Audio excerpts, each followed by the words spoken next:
my gosh. I know I say this every time now, but this show is just so damn good. I just finished the episode. I would say I'm pretty pleased. We got a lot of different things going on this episode. We've got the holidays. We've got a lot of steamy moments. We've got a lot of these plot moments that I think we both saw coming and didn't see coming, finally being tied up as we get towards the end of the season. And this ending, I mean, it's just leading you right into the next season, which is so tough, but it's interesting, and it was really good to watch. I was on the edge of my seat, as per usual. So let's discuss. We open in a very eerie and spooky way. There's a car idling up the driveway. Right away, we know this is a flashback, or it's really a dream sequence about the night of the accident with Macy. The silence, oh my gosh, it just grabs your attention. And I think maybe that was a hint to know that this was a dream, because in reality, when the accident happened, that one song was playing, the song that triggers Stephen. It's just dead silent. Stephen seems to wake up. We know the story. He looks over to Macy. He has this panic in his eyes. Jackson White does this so well. And then we hear footsteps. Someone's coming over. And at first, I was thinking this is a nightmare about maybe the police finding him in that moment, which I kind of wanted to see. But guess who it is? It's Lucy.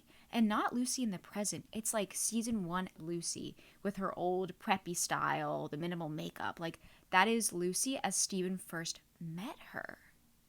Lucy, this is all in silence, comes over, helps to get Stephen out of the car, and then reaches over to Macy and puts her in the driver's seat just as Stephen did. This is so interesting.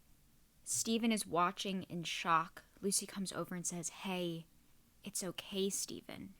Caresses his face, and they're nose to nose, eye to eye. It's like she's his savior in this moment.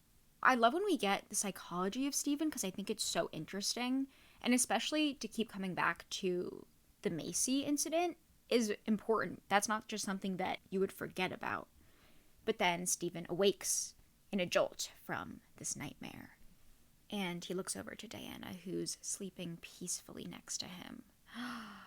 And the silence here, I don't know. This was a really good opening. Clearly, Stephen is still thinking about Lucy.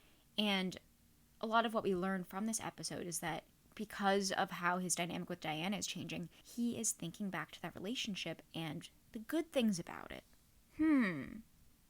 Also, does anyone else anticipate what's going to happen in the episode by the previous clips they show? Like, I am always analyzing that right as I begin watching, because they mention some interesting things. Like, they bring up the earrings, Bree's earrings from Evan again. So those are going to come back, huh? Okay, episode starts. We're post-title card. Bree and Pippa are in their dorm room. Bree is looking at all of her photos from Thanksgiving that she took on her camera. And Pippa is on her laptop looking at Facebook at Diana's photos, like one of Diana and Stephen, looking all coupley together. Interesting. I like that we see a lot more of Facebook in this season and how people use it to spy on other people. Bree mentions that all the photos came out a little bit messed up and that her camera is just broken and she can't really afford a new one. Pippa sees one really cute photo of her and Wrigley, and then she asks Lucy about Leo, because there's a photo of the two of them. Lucy says that she hasn't talked to Leo at all, and that she thinks Leo only wanted to see the good parts of her. They talk, and she says that was the one good thing about Stephen, that there was nothing she could do to turn him off. I think this has kind of a double meaning here within the relationship. It's not just romantically how compatible they are, but nothing they can do as a person is something that will turn the other person off. Because Lucy and Stephen knew some of the worst things that the other had done. And I think maybe part of why Lucy is having trouble starting these other relationships is because that bond with Stephen was so deep in a trauma bond way that they shared these really intense and serious secrets. Then the conversation kind of turns to knows she could tell him to do whatever in terms of hooking up. And Lucy's like, it's not like other guys where they kind of have to guess. Like, she could tell him what to do. And the camera pans to Pippa. And you can tell she's thinking about her time with Wrigley, where she didn't want to say what to do. She let Wrigley totally take the reins and guess for her. Pippa asks to divert the attention, what are we doing tonight?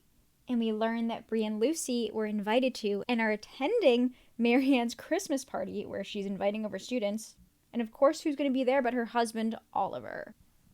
And Lucy does this look over at Bree and is like, are you going? Clearly she thinks Bree should not go. I agree, Bree should not go. But Bree says the whole class is going. It'd be kind of weird if I didn't. Which is partially true. But by Lucy's expression, she is disappointed by that answer. She thinks she should not go. She knows this is going to cause more stress, more potential for something really bad to happen. Now we're with Wrigley, who is with someone, I guess, in the athletics department. As he's talked about earlier in this season, it's his senior year, but he doesn't know what he wants to do with his life after graduation. It seems here that he's applying to an assistant coaching role, and Wrigley says, I need a letter of rec. But this guy, oh, it's so sad. He says, I cannot in good faith recommend you for this. He talks about how Wrigley has been mentally absent this season. He's been showing up hungover, and he's clearly not putting this care and effort into it. Wrigley says, the thing with my knee, my injury has been tough. And the man says, well, I've dealt with plenty of guys with injuries before. This is something else. You need to figure it out. Wrigley is just going through such a tough time, and I really feel for him. It's mental health. He's struggling. I think he's depressed. I think he's anxious about his brother. And I wish in that moment he could open up to this coach about what's been going on. But that's not something that he's used to. And he just leaves. Outside of this building, he calls Drew again and goes right to voicemail as usual. But it is so sad, and I wonder if we're going to learn by the end of the season what's going on with him. So then he scrolls down in his Motorola Razr and dials Pippa. Bree is then in Oliver's office while he's working on midterms.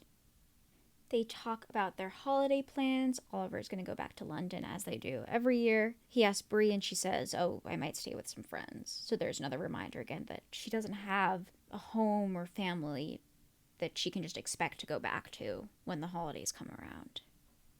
Bree brings up the holiday party and says, I don't know if I should go. Oliver says, if it's not too uncomfortable for you. And I think Bree wants confirmation from him here. She wants him to say, no, I want you to go. I want you there. Bree says, so you think I should go? And Oliver says, it's completely up to you. And Bree says, great, then I'll go, with a little smirk on her face. She's excited for this. Then Oliver brings out a Christmas gift for Bree. She opens it, and guess what it is? A really nice new camera. First of all, Oliver getting a gift for Bree is a lot for someone he is not even in a relationship. He is married, kind of a big step for him. But also, compared to one of the first nights Bree talked to Oliver, when she got that not meaningful gift of the earrings from Evan, this is a gift that is very meaningful. This is something she was just talking about this morning wanting. And he even mentions that. He says, I know you can be a little hard to please when it comes to gifts, and tugs at her earlobe. He is directly not competing with Evan, but showing that he's better than her ex. This I was surprised by. Spending, this has got to be hundreds of dollars at least worth on this camera. On Bree? What's wrong with this man, honestly? What's going on with him? I think they're both just having so much fun with the secret. Like, even Bree teases him about how they're not really going to be able to interact tonight, but they'll both be there. Then we're with Diana and Stephen. They're at a nice restaurant together. The waiter comes around. She says, any dessert? And Stephen says, we've eaten the entire menu. Firstly, that shows that they've spent a lot of money. They've had a big meal. And second, my ladies know it's a red flag if a guy is rude to a waiter, or at least it's just important to see how they interact with, for example, a waiter at a restaurant. And to me here, he doesn't even look up and he says, we've eaten the whole menu. To me, he seemed rude. I don't know if he was trying to be funny, because that's sometimes what people will say, but the way he didn't even look up at her, I thought he was a little rude. Let me know if you agree, because to me that was like one of the ways that you can tell Stephen is a bad guy from the outside. But Diana just laughs and says, I'll take the check. So Diane is paying, and Stephen says, thank you for dinner. Very interesting that she's paying, since what we've been seeing is her potentially trying to pull away from Stephen, whether intentionally or not, based on whatever theory you are following. We get an update on Sadie, Stephen's sister. He says that she's still terrified of him. Good. So we know that relationship is done. She knows who he is. Diana offers to speak with her, and Stephen is so grouchy and just selfish and awful. He says, well, if you really want to talk to someone, talk to your dad, because I need this letter of rec from him. And Diana says that won't help. He's punishing you to punish me. Stephen says, how are you not more worried? And Diana's revealing that maybe she needs some time off, some time to recover from this burnout, from her dad's voice in her head all the time. I think this is genuine here. I know we've been discussing the theory that maybe she lied about her LSAT, but maybe she really is coming to terms with her potential perfectionism. That's definitely how she comes off. She wants everything to be perfect and she wants to be successful. And maybe she really is taking a turn away from her dad and that kind of lifestyle. But of course, Stephen's selfishness comes out again. And he says, okay, and what do I do? Like, you did not just listen to any of your girlfriend's concerns, worries. It just shows exactly who he is. He only cares about how she can benefit him. Not at all about what she's feeling or what she's going through. And Stephen just keeps going. He says, what in your life is so stressful that's making you be like this? Which is so invalidating. I mean, he said before, I have no money, I have no recommendation letters. Like, what am I supposed to do? And we see that the way him and his family kind of grapple with and discuss class, socioeconomic class. He sees Diana as this wealthy girl, and because of that wealth and because of her successful parents, she shouldn't really have anything in her life that's so stressful, that's making her act like this. Which is incredibly invalidating, especially to his own girlfriend. And then the waitress comes back and says, sorry, miss, your card was declined. We learn that this is her dad's card, or connected to her dad's account. So clearly he has cut her off. Now, I don't think this is a lie. Again, back to the theories, people are saying that she's lying about all of this just to get away from Stephen. But I don't think she could fake the card declining. Oh my gosh, and then Stephen's face. He is so nervous. I think he's angry because of the fact that the dad is really taking it out on her. Second, because it's embarrassing. He cares so much about how others perceive him. And third of all, now he's going to have to pay for this bill. He probably ordered like the most expensive things because he knew he wasn't going to have to pay for it.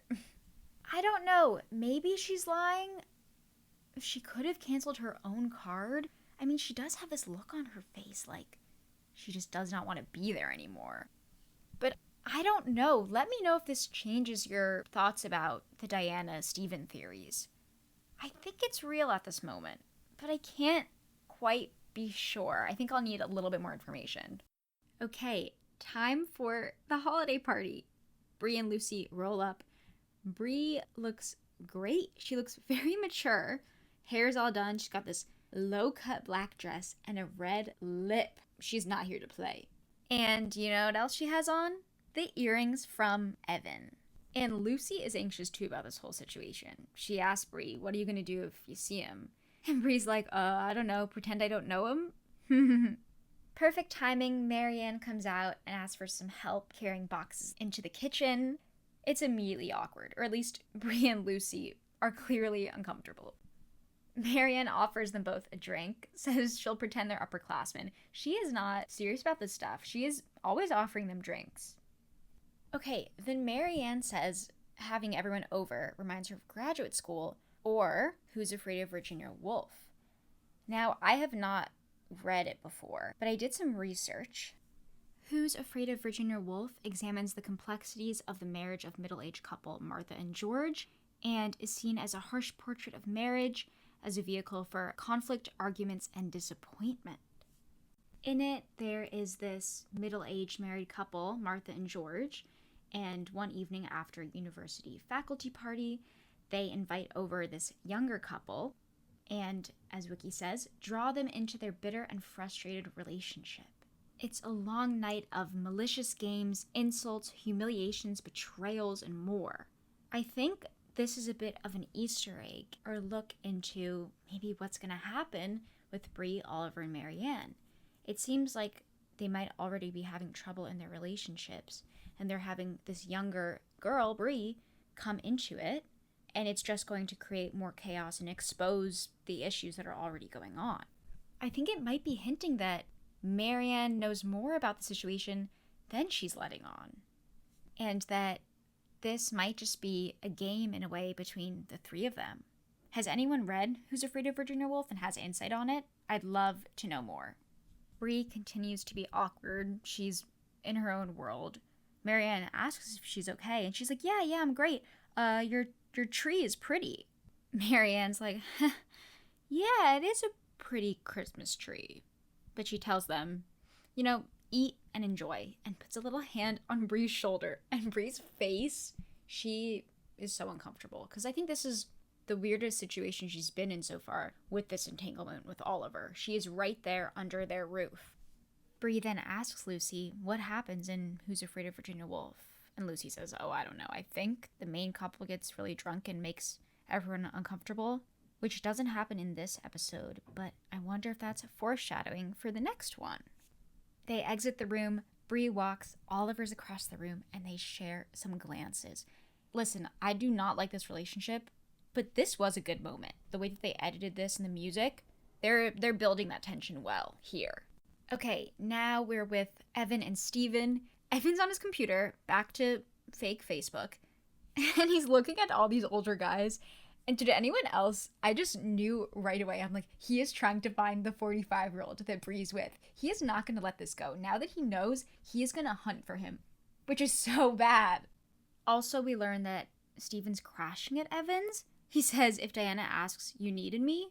This man is hiding from Diana. Like, if this is a plan of hers, it's working. If not, he is such an awful dude. Ooh, but then Stephen comes over, so of course he sees what's on Evan's computer. And Evan reveals that Bree is seeing a 45-year-old. Everyone needs to stop telling Stephen anything. He does not need any more information. Evan's so funny. He keeps repeating, 45-year-old man. He's 45 years old. Stephen takes over the computer to look. And did anyone else get nervous that he was going to find him right away? Like, I do not doubt Stephen's stalking skills in the slightest. But he doesn't in this episode. We don't get that. Okay, now for some more fun Stephen psychoanalysis. His phone buzzes, it's Diana. He immediately declines the call, and Evan saw this as well, so he's like, am I supposed to ask what's going on? Stephen says she's falling apart, and it's like she's in a hole that she's not trying to get out of. This shows so much about him as a person. Firstly, he's saying his girlfriend is falling apart, and what he's doing is running away from her rather than trying to help her. And this whole she's in a hole and she won't dig herself out is again so reflective of how he acts in his own life. To him, you should not be at rock bottom. Like, you need to get yourself out of a hole as fast as possible. He did not let the Macy accident affect him for very long. He found something else to distract him and didn't deal with it at all. And I don't know if he actually believes this or he's thinking, oh, this is what a person should say. But he says, I know that shouldn't change how I feel about her. Like, yes, Stephen, yes. He can't even say the word love here. He says, I know I should have unconditional whatever. And Stephen says, if it were me, if I were at rock bottom, I don't know if she'd still want me. He has to know that's a lie. He has been at rock bottoms before, and she has always wanted him. He has cheated on her, left her, and she has always wanted him. Is he trying to garner sympathy from Evan? Evan says, I've never understood your relationships. Yeah, ding, ding, ding, red flag. They're not normal. But Stephen just switches the conversation back to Bree. Now we are with the cuties, Pippa and Wrigley, as they're in his dorm. Wrigley opens up about what happened in his talk with the coach. It's so nice that he has Pippa, who he feels like he can open up to and talk to about these things. I wish Pippa felt that she could talk to Wrigley too, because I think she really would benefit from being able to talk to someone. But she says, you know what, I'll play Halo with you. Wrigley says his, controller. The other one is with Stephen's stuff. So Pippa goes over to Stephen's desk. At his desk, Pippa's like, oh my god, and picks up this piece of paper. And knowing Stephen, this could be anything. I start to get nervous that this was something serious. I mean, we've seen the rose drawings he's done. Like, this could be anything. She flips it over, and it's his school photo. And he is making the douchiest face in it. Even I got a good laugh out of this. They both do here. And on the back is his resume, which I paused to look at. First of all, not a well-written resume, but we see that he has a lot of achievements. From his high school, he had a 4.0, he was Dean's List, blah, blah, blah, all these things. But that's all. Nothing really noteworthy here, but such a good laugh. Wrigley asks, you know, we've been hanging out every day this week. You're still not hooking up with anyone? And Pippa does open up here. She says that maybe she does like someone. Wrigley asks, does he know that you like him? Pippa takes a moment and then says, it's a girl. And of course Wrigley's like, do you still like guys? He's still thinking about if he has a shot. Oh, and Pippa says, don't tell anyone. You're the only person I've told. Wrigley's like, really? And Pippa says, you're like my best friend. And he says, you're mine too. And this has just been a highlight of the season, their friendship and relationship. I love it. Back to the holiday party, we get a glimpse of Bree talking to two boys in the corner, and then Lucy's walking around and spots Katie and goes up and talks to her. Refresher, Katie's the girl who's in her English class who accused Chris of assault. Lucy, in her attempt at a redemption arc, goes up to Katie, tells her she loves all her work, and apologizes for her reaction during that parakeet story.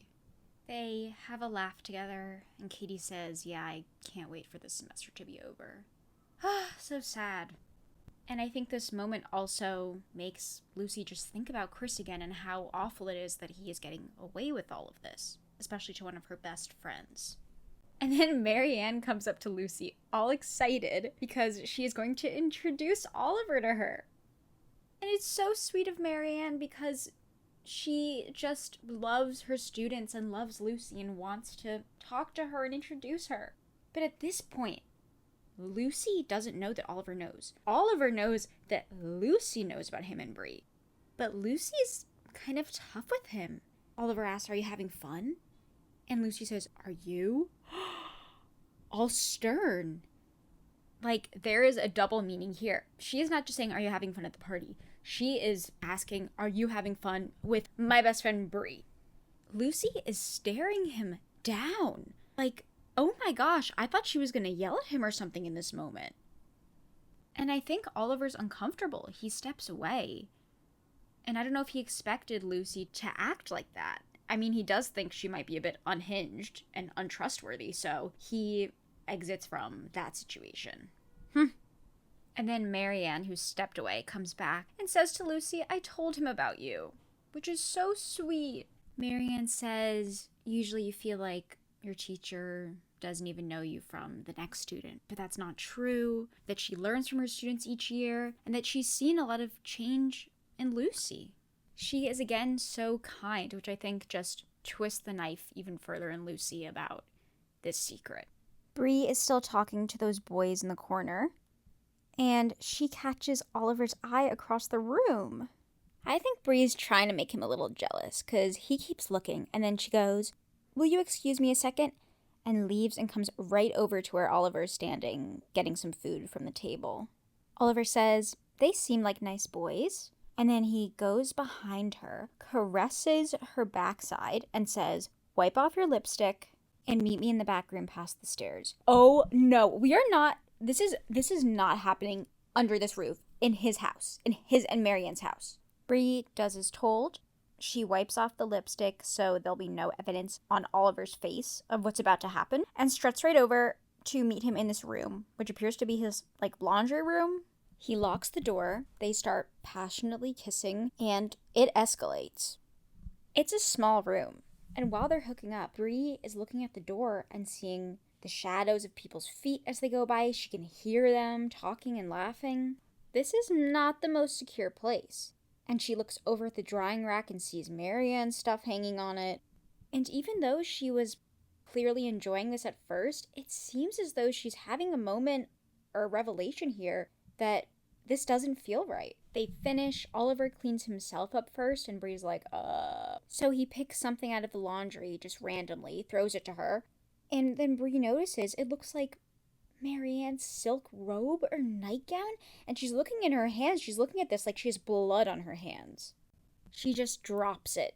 She cannot even hold it any longer. And the dichotomy between the two of their reactions here and their expressions is insane. Bree looks terrified, horrified, disturbed. And then you have Oliver zipping up his pants, laughing. Bree starts to panic and says, I don't like this. I feel weird about this. Which I'm glad we see from Bree, because we know that we haven't lost her completely. She still has feelings and real emotions and sympathy for others. Now she is getting this realization that, like, this is not okay. I think being in this extremely close proximity does that for her. She keeps panicking. She's shaking her head incessantly. And then Oliver, just as many other people in the show do, says, I love you, and uses that as a kind of band-aid for the situation. And it works. Bree says, I love you back, and they embrace. He cradles her head, and it's like they're back to where they were before. She feels safe in his arms again, like he really does love her. And Oliver kind of smiles to himself for a second here. It feels sinister, if I'm not reading too much into this, and whether he knows it or not. He seems pleased that this has worked, at least, and that he has calmed her down, whether that is something malicious or not. We just see again the power of those 3 words to change someone and how they feel about you. Bree leaves after Oliver leaves, and as soon as she steps out the door, there's Lucy, and she is just looking at her like, what have you done? Like, I know what you're doing. And she looks so annoyed, which she kind of doesn't have a right to be. She has done something really awful too. She was also the other woman. I mean, not for a married couple, but I don't know. So Lucy's not going to talk to her.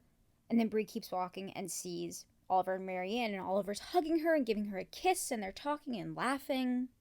And this changes something for Bree. She walks back down that hallway, goes back in the laundry room, takes another look at the drying rack with Marianne's clothes, and takes off her earring.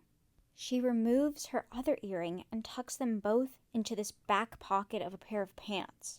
I right away was thinking, is this Marianne's or Oliver's? You can't tell. This is a clear move that I think gets a lot of people caught when they're cheating, is finding a girl's accessory, something like an earring or a hair tie. So she's leaving a sign of some sort. I don't know if it's to Oliver or to Marianne because of these pants. We don't know whose they are, but it seems like she wants Marianne to find them and to confront Oliver, I guess. I think maybe it's a way to clear her guilty conscience to say without saying that your husband is unfaithful. And then she storms out of the house. That was a really good Bree moment. I think that was such an interesting move for her character. What do you think her intentions were with the earrings? Did she want Marianne to find them and then question Oliver? Or did she maybe want Oliver to find them and then react in some way to Bree and say, why would you do this? Okay, time for some Pippa Wrigley again. They're waking up in, I guess, Wrigley's bed. Pippa wakes up first, and we see little sleepy Wrigley with his man bun. And Pippa is like, Wrigley, Wrigley, and then starts to kiss him. They hook up, and going back to the conversation earlier in the episode with Lucy, she kind of coaches him on what she wants and what she likes. Go Pippa, progress for Pippa. And also with her trauma, it's nice to see her feel comfortable again. When they're done, Wrigley says, I missed you. And Pippa starts talking as if she might say something. I think she maybe was about to tell him about what happened, but who walks in? Literally doesn't even knock. Diana. She's like, oh, I was looking for Stephen. Oh my gosh, please knock, girl. Diana says, she thought he was here, and Wrigley thought Stephen was at her place. No, she doesn't know that he's hiding from her and is at Evan's place. Also, what's awkward about this scene is that, first of all, Diana knows that Wrigley and Pippa are hooking up, so she could tell that to Stephen. And second of all, it's awkward for Pippa, who likes Diana, and now Diana just saw her with Wrigley. Like, that is not going to help her with her crush. Okay, Bree shows up at Lucy's door with 2 coffees, and Lucy says, if you came to apologize, you don't need to. Bree says, I'm not apologizing, and Lucy's like, maybe you do need to. I don't know if Bree needs to apologize to Lucy?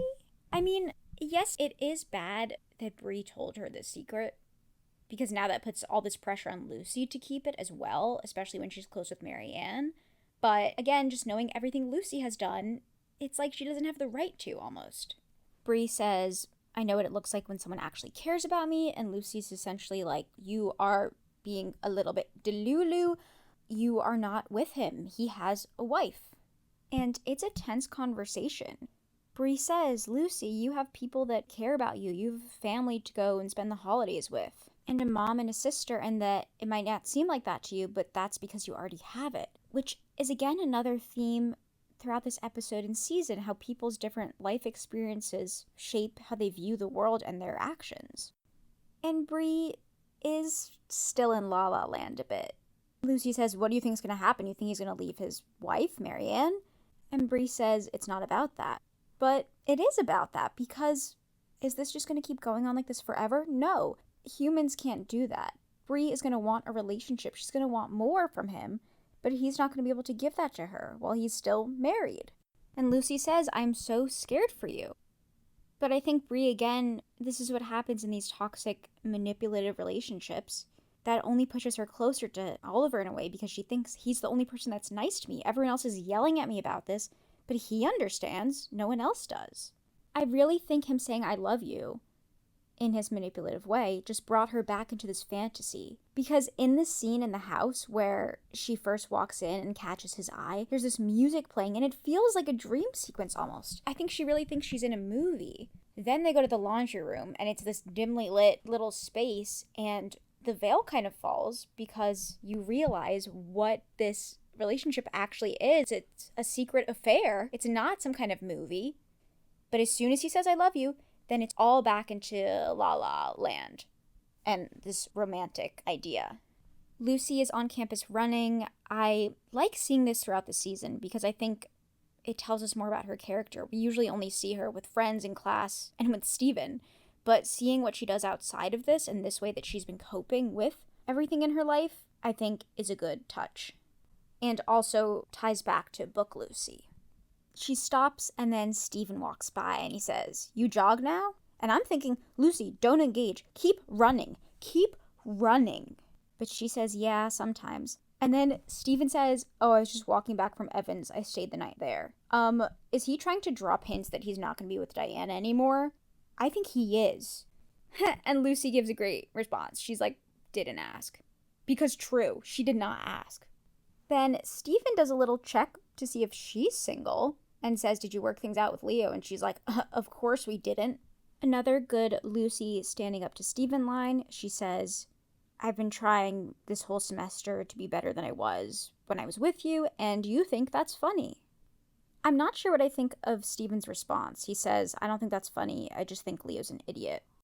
I guess it's just him putting Leo down again so that maybe he can be back in her good graces. Oh my gosh, then Lucy enters the dorm hallway and she starts getting a call from Lydia. Lucy says, wow, I didn't know that was happening this week. Pause.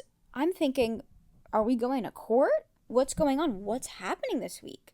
Are we taking action? And Lucy's nodding, listening, and then says, that's good news for him. Ugh. So whatever it is, Chris must have gotten off. And obviously she's saying that's good news for him just because that's what Lydia would want to hear. She doesn't actually think that's good news at all because there's no justice for Katie, and that means there's no justice for Pippa. So Lucy goes right over to Pippa's dorm to tell her what happened. And now we're going to finally learn exactly what happened. Both the audience and Pippa learn at this point that Baird is not going to press charges because Chris went in front of the disciplinary board and they said that there wasn't enough evidence to prove anything. Pippa asks, so everyone thinks she was lying. And of course, she's asking this not just for Katie, but thinking of herself too. Would everyone think I was lying? Would anyone believe me? And then Pippa reveals to Lucy that she remembers a lot more from that night than she initially let on.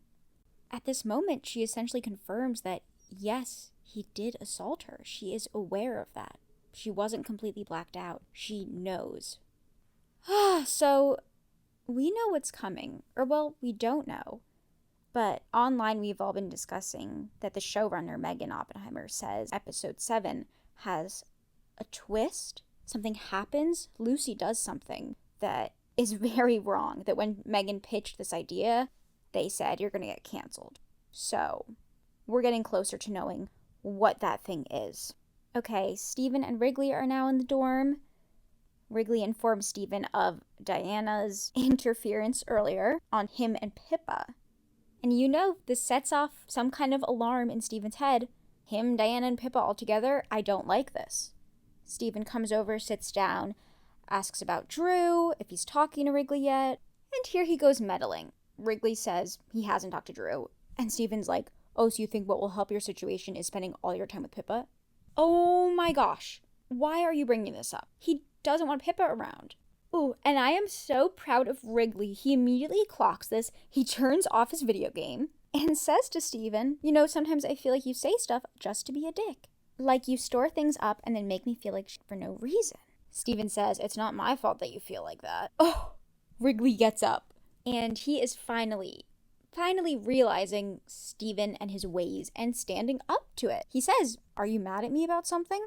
Are you mad at me that I hooked up with Diana freshman year? Like, why didn't you say anything about it? Stephen puts his game controller down and says, Wrigley, I didn't say anything about it to you because you're a mess. I'm just looking out for you. And he insults him and says he has difficulty with basic problem solving. So awful. A friend would not say that. And he says, you want to make peace with your brother while getting back together with the girl who wrote the letter that ruined his life. Again, perpetuating this lie and protecting Lucy. But not really, more so protecting himself. Ooh, and Wrigley says, how are you so sure that Pippa wrote it? And I'm thinking at this moment, I'm like, is he going to accuse Stephen? Is he starting to think Stephen wrote it? Because good for you, Wrigley. Wrigley, you are doing some good thinking. And to this, classic Stephen manipulation. He's unfortunately so good at this. He says, oh, Pippa worked fast. She really got in there, pointing to his head. Oh. But Wrigley, thank God, is not buying this. And I think Stephen realizes that he's not. Okay, we're now at the bar. McKinley's with Lucy and Pippa. They see Diana and Molly enter. Diana and Pippa lock eyes. But then Wrigley comes over. So cute. He's like, my little pipsqueak. And smooches her. Lucy's like, hi. Being the friendly guy he is, he sees Molly across the bar and is like, Molly, hey, what's up? And Molly says, hey, Evan's not here, is he? Another thing the show gets realistically about the college experience is Molly saying, I don't want to see Evan. Lucy's like, I don't want to see Leo. This keeps coming up, and it's so true. When you're on a campus and it's only those people, there's always people that you do not want to run into. And the guy on the football team next to Wrigley says to Molly, hey, you were on the student council thing, right? That was the disciplinary action against Chris.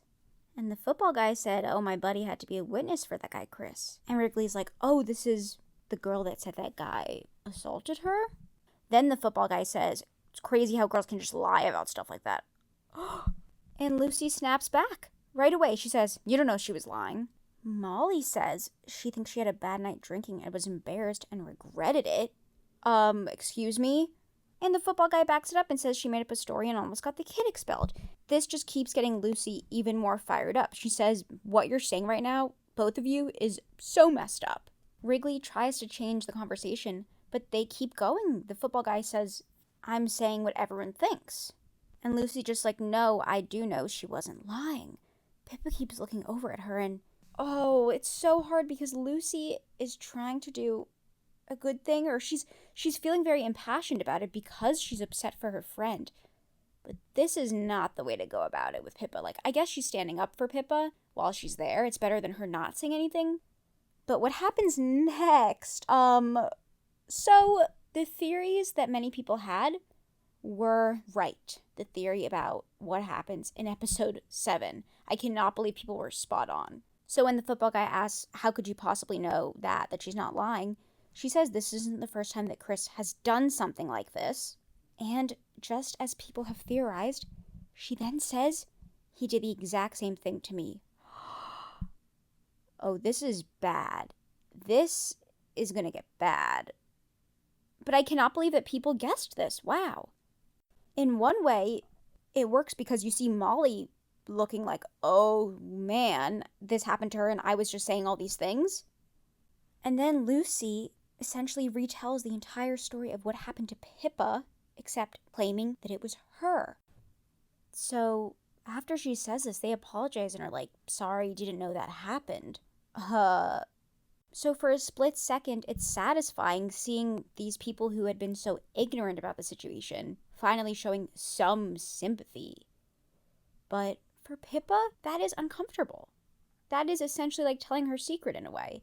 And she's just like, I have to pee, and gets up. Just an incredibly impulsive move by Lucy. People were saying that she could have said it happened to my friend, which I think that would be in a way worse for Pippa because then people are going to start to guess, oh, who are her friends, blah, blah, blah. But oh my gosh, to say it was her was a whole thing. Lucy meets Pippa in the bathroom. She apologizes and says she felt like someone needed to stand up for her. Pippa seems understanding of Lucy's intentions, but still very shaken up by it. But when Lucy comes out of the bathroom, she sees Molly talking to Diana at the bar. And by their serious expressions, the way that they stop talking when Molly sees her, and how Diana looks at her, it's clear that Molly was retelling what Lucy just said. Diana is pissed. Then when Pippa comes out of the bathroom, Diana spots her and says, "Can we talk?" But Wrigley comes over, and they talk a little bit about it, and how it's scary, what happened. But then he says, luckily we don't have to worry about anything bad happening to this one, now that she's only hooking up with the girls. Pippa's immediately mad and is like, what is wrong with you? Diana is like, huh, what's going on?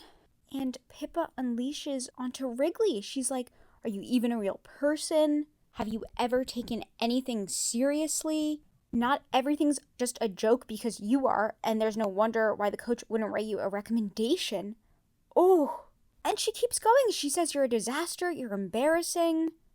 This is some great acting from Pippa's actress, Sonia Mina. She is like shaking as these words are coming out. I think it's all of that emotion from what just happened at the bar bubbling up inside of her and just unleashing. And poor Wrigley is tearing up. I mean, especially after they've been spending all this time together, opening up to each other. That's gotta hurt.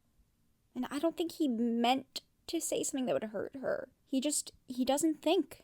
Diana marches right over to Lucy's dorm and says, what you did was not only cruel to Pippa, but also so damaging for other girls.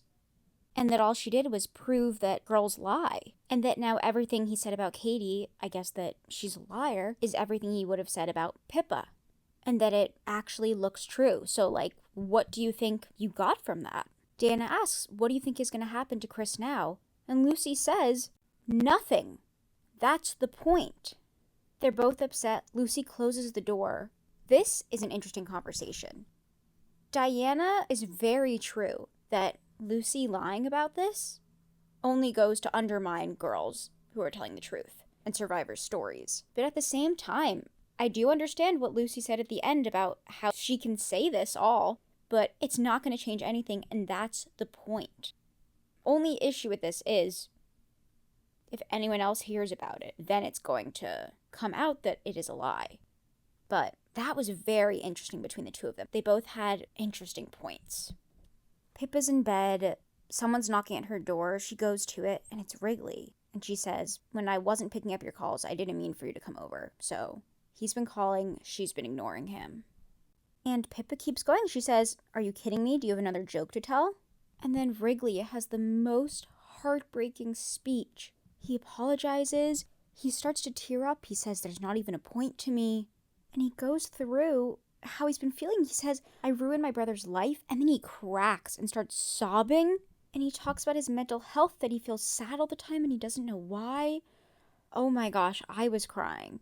And I think what's really important and meaningful about this scene is we don't see a lot of representations in the media of men breaking down and crying and talking about their feelings and their mental health.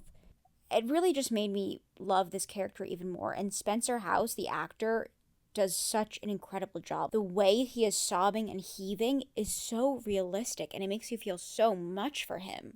I feel like out of the three boys, Wrigley on the outside may make the most jokes. He says things, especially in the future timeline, that are offensive, but I think deep down he means no harm, and he wants to be joking and funny and make people smile and laugh, but gosh, we really just see this other side of him here that I think he can only really share with Pippa, and Pippa reaffirms him and comforts him, and it's beautiful.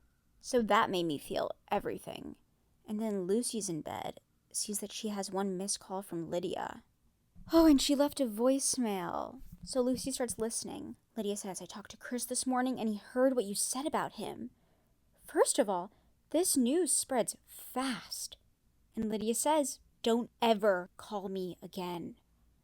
So I guess that's that. That's where their friendship ends, and that's where it all crumbles. She says, if I see you, don't speak to me. I am not your friend anymore, and stay out of my life. At this point, Lucy has no one close to her. Leo's gone. Both Pippa and Bree she's having some kind of tension with, and I think it's just setting her up to go right back into a certain person's arms. Now we're with Stephen and Diana. Diana is apologizing for how she's been acting. And I'm thinking at this point, why would she say all this stuff trying to win his affection back? I don't think she's lying about everything. I don't know. I still don't know if I believe in any of these theories. Stephen just shuts her down again and is like, I can't listen to any more about the impossible, unimaginable burdens of your life, Diana. And Stephen gets scary. He's like, I need you to stop talking. I don't need one more person giving me this week. They start to kiss, and he keeps pulling back and looking at her with those really intense, terrifying eyes. He pushes her down on the bed. She's like, what's wrong? Stephen asks, are you scared of me? She says no, but not very convincingly. They sit up, and Stephen asks Diana, the whole time we've been together, you said you know who I'm capable of being. But what if you don't know me? What if you've been wrong about me this entire time and I'm actually horrible? And he just keeps going. What if I'm as bad as everyone says I am? What if I'm worse than that? And Diana just says, you're not. Stephen comes back and is like, but if you're wrong though, would you still want to be with me? And Diana stands firm. She says, but I'm not wrong. Really interesting here. Diana knows now the worst thing that he's done, but is still saying to his face, I know you're not a bad person. I know that's not true.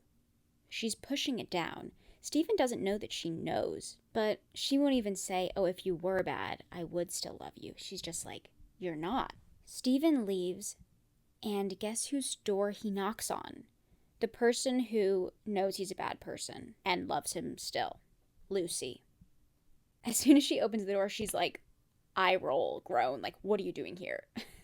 The tension is building. We then quickly cut to Bree in the class that Lucy is now late for. Bree checks her phone, no text from Oliver. Marianne comes in and is like, how is everybody?